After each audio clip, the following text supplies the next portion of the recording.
So we are now done with the first type of cash discount.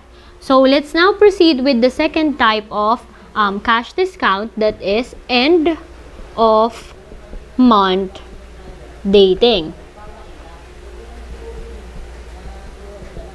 For the end of the month dating or EOM, you can identify that the problem is under end of month dating if yung symbol or yung abbreviation na EOM. Yes, it is present as in ganyan na may EOM sa word problem. So, pag nakita nyo na may EOM siya, automatic that problem is under end of month dating. So, what's the difference between the first type of cash discount and this end of the month dating?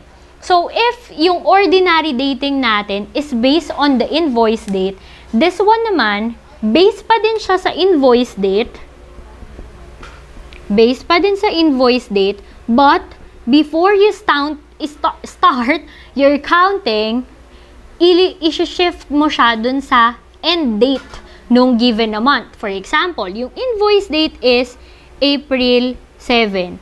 Before you count kung ilan bang days yung lilipas from the invoice date up to the date na magbabayad sila, i-shift mo to ng April 30. Tapos, dito ka sa April 30, magi-start ng count. So, ganun yung end of month dating. Kaya nga siya tinawag na end of month. Kasi you will start your counting from the last day of the given month. So, let's have problems under end of the month dating so that you can fully understand how are we going to compute for numbers or for problems under end of the month or end of month. Let us now proceed with problems under EOM or end of month dating. So the first problem is Newman Incorporated received an invoice for 1,500.65 pesos dated June 5, terms 210 EOM. The invoice is paid on July 10. What is the amount paid? So, this is under EOM or end of the month date since we see this abbreviation of EOM. So, again, if you have this abbreviation na EOM, automatic, this problem is under end of month dating. So, next, 1,500.65. We identify the given values in the problem. So, ano ba yung 1,500.65? What does it represent? So, in this problem, it states that Newman Incorporated received an invoice for 1,500.65, meaning to say this value is written in the invoice or in the receipt. So, meaning to say your 1,500.65 represents the net price since it is the price written in the receipt. Next, we have June 5. June 5. Tapos yung June 5 is the date written in the invoice also as it implies in the problem. So, meaning to say, yung June 5 natin is the invoice date.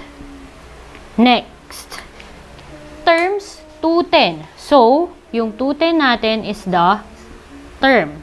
Same as ordinary dating, yung number on the left side of the slash is the discount rate and the number on the left side is the number of days. So, meaning to say within 10 days, we can avail a 2% discount.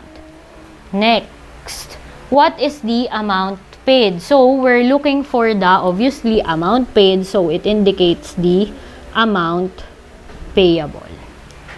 So, let's now proceed with the solution.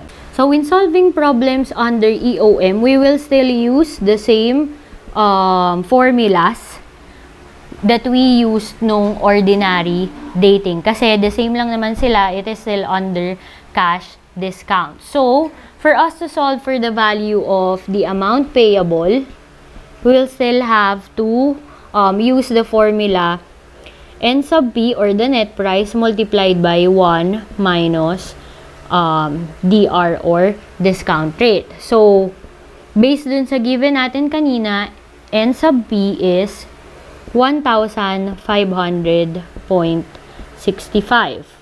multiplied by 1 minus. Let's go back to the invoice date, which is equivalent to June 5. Next, babayaran niya yon on July 10. Since this is under EOM, we will not count na magi-start tayo from June 5. Hindi po. We have to shift this up to the very last date of June, which is June 30. Then, dahil nga EOM siya, kaya sa June 30 tayo mag-i-start. So, or magiging yung invoice date nyo will shift from June 5 up to June 30. Then, sa June 30, tayo mag-i-start ng counting for the term 210. So, let's see if we can avail the discount of 2% if magbabayad tayo on July 10. So, from June 30, we'll count 10 days. So, July 1, 2, 3, 4, 5, 6, 7, 8, 9, 10. So, ibig sabihin, 10 days yung lumipas from June 30 up to July 10. Automatic, we can say na we can avail the 2% discount. So, the discount rate will be 0.02. Next. So, again, uulitin ko, how did we come up with the discount rate as 0.02? We have to go back to the invoice date, which is dated na June 5. Next, yung date ng payment will be made on July 10. Since this is under EOM, we have to shift the invoice date mula dun sa June 5 up to the last date ng June. Ano ba yung last date ng June? 30. So, ngayon, ito na yung magiging bago nating invoice date and then dito tayo mag-i-start ng count ng 10 days. Kasi nga, we will check if we can avail the 2% discount. So, from June 30, we have to count 10 days. Tapos, i-check natin if pasok ba yung July 10 sa 10 days. So, from June 30, we have July 1, 2, 3, 4, 5, 6, 7, 8, 9, 10.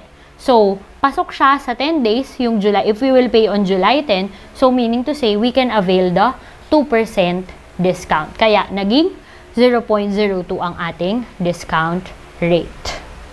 So, yon. Next, simplifying this term or this expression 1,500.65 multiplied by the quantity of 1 minus 0.02. If we will use our calculator, directly solving this one, 1,500.65, open parentheses, 1 minus 0.02 or 0.02, close parentheses, equal sign.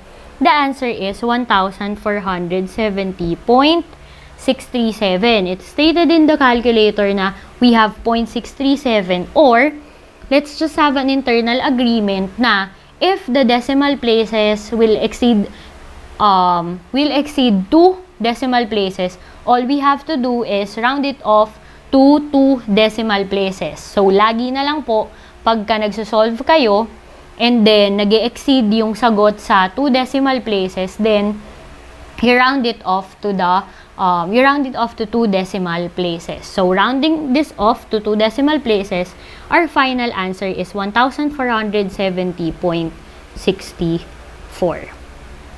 So, yun. Pero, you can still answer na 1,470.637. This is still acceptable. Pero, for the, consideration na we are unified, mag-stick tayo with 2 decimal places. Kaya, we have to round it off yung 67 to 0.64.